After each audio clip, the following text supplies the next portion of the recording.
well-established Rich coming right back at you. Today, I got to get back into the Corey Holcombs and Anton Daniels situation. Because if you really go back and watch that face-to-face, it should have been over right there in real time. Corey stood up, got in his face, put the mic down, and said, "Say it again." And Anton didn't. End of story. That's not my opinion. That's what we saw. And in the real world, when a man don't say it again, the issue is finished. Nobody won, nobody lost. Two men had a moment, and it passed. But what should have been a clip turned into a saga. That's where this gets ugly. You use your paper to would normally never be around. You ugly. You ugly.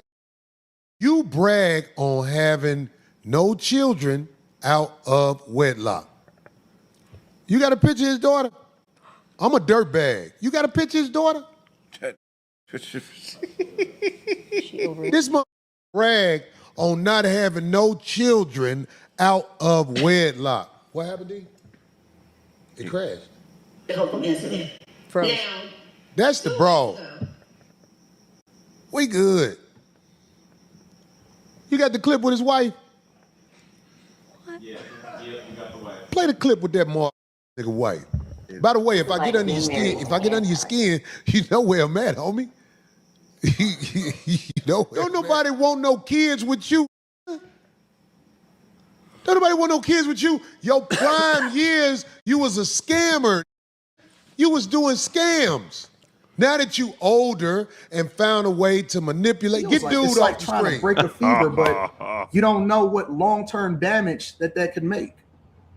Our entire life, we've done everything to protect our child, ensured that she's never, ever, ever needed anything whatsoever.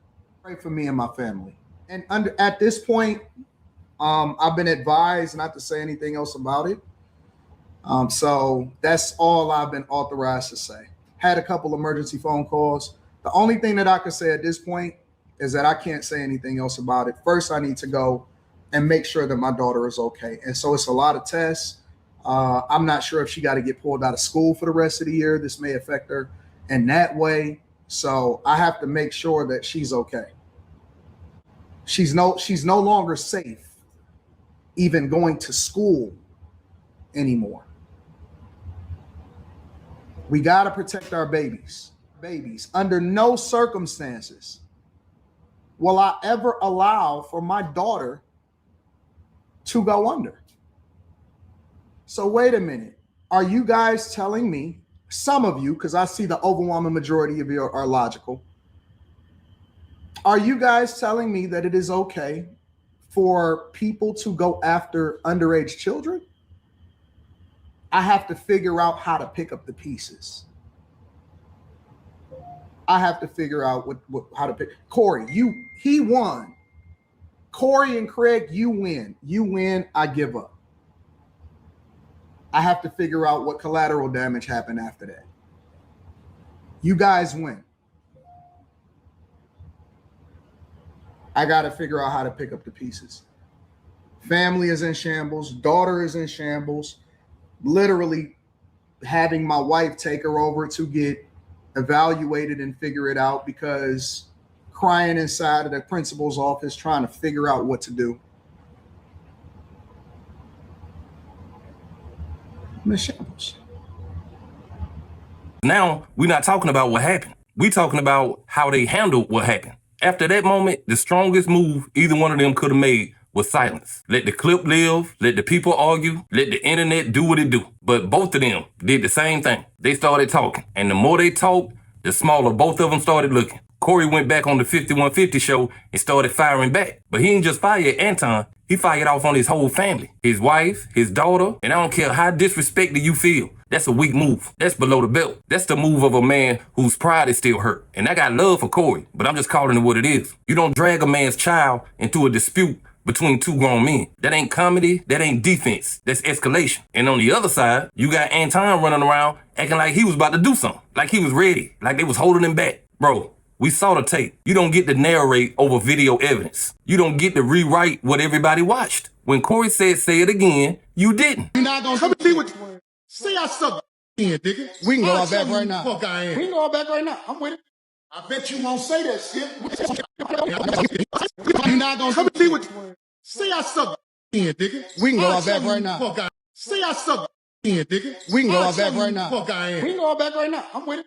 I bet you won't say that shit. You walked away, which, by the way, was a smart move. But don't come back later acting like you was a tough guy. That shit corny. And this is why this whole thing feels bad to watch. Because it ain't about the confrontation no more. It's about two men trying to reclaim a moment their egos don't like. Corey don't like that he got pressed on his own show. Anton don't like that he walked away. So now they both trying to talk their way into looking stronger. And it ain't working. It's doing the opposite. Now here's the part nobody's talking about. This was a bad mix from the start. Whoever put these two men in the same room knew exactly what they was doing. This was viral bait. Corey is loud. Anton is loud. Corey don't back down. Anton don't back down. Somebody knew this would happen. And both of them walked right into it. But the viral moment is not what damages your image. It's how you act after. And right now, the aftermath is doing more damage than the moment did. Because every time Corey talks, he looks more emotional. Every time Anton talks, he looks more performative. And both of them look like men who don't know when to let it die. And that's the real story here. Not who would have done what, not who said what, but how pride keeps men talking long after the issue is dead. Here's where it gets more uncomfortable, because the internet don't see what men see. The internet sees entertainment. Men see embarrassment. Not embarrassment from the moment, but embarrassment from the aftermath. Because after a certain age, you're supposed to know how to walk away. You're supposed to know how to let the moment die. You're supposed to know that sometimes silence is the loudest response. But both of them keep talking. And every time they talk, they add more fuel to a fire that was already out. And when you start talking about a man's wife and his daughter, that ain't honor talking. That's pride bleeding. And it looks bad. Not because Corey is wrong for feeling disrespected, but because he chose the worst targets to express it. That's what makes it weak. And then you got Anton, who started doing what a lot of internet personalities do. He started telling the story like a movie, like he was held back, like he was ready, like he was about to do something. But again, we all saw it. And men don't respect rewritten stories. Men respect what happened. And what happened was simple. Corey got in your face and you didn't say it again. And both of y'all walked away. That's it. That's the whole story. But now they both trying to win a story that don't have a scorecard. And that's where ego starts ruining the image. Because when you keep talking after a moment passes, you start looking like a man who can't shake it. And that's what we watching. Two men who can't shake it. Corey can't shake that the dude came on his platform and disrespected him like that. Anton can't take the fact that he walked away. So now they going back and forth at each other. And the internet is loving it because the internet don't care who right. We just want the content. But any grown man watching this knows this is going too far. This is how situations that could have died turn into something worse. Not because of violence, but because of pride. And here's the part that really bothers me. Both of these men are smart. Both of them have built followings. But right now, they look like two dudes who don't know when to shut up. And that's what's making this whole thing hard to watch. Not the argument, the aftermath. Because at this point, neither one of them is protecting their image. They're protecting their ego. And egos always cost more than the original moment ever did. Any man can get mad. Any man can have a moment. Any man can get pressed. That's human. But what you do after your pride gets touched, that's character. And right now, both of them are showing pride instead of character, in my opinion. Corey is showing he's still hurt. Anton is showing he's still trying to look tough. And both of them would have looked stronger by saying nothing. I'm gonna keep it real. If Corey never mentioned his wife or daughter, people would have forgotten this in 2 days. And if Anton never went online telling his version of what he would have done, people would have moved on. But they both kept it alive. And now it don't look like the two men had a moment. It looked like two men who can't let a moment go. And that's the part nobody wants to admit. This ain't about respect no more. This is about ego and pride. This is about two men trying to win a fight that already ended. And you can't win after the fact. You either won in the moment or you let it die. They did neither. And that's why this feels uncomfortable. Because we're not watching a beef. We watching two men talk themselves out of dignity. And that's the real damage. Not the clip, not the viral moment, but the way they handle what came after. But hey, that's just my opinion. What's yours?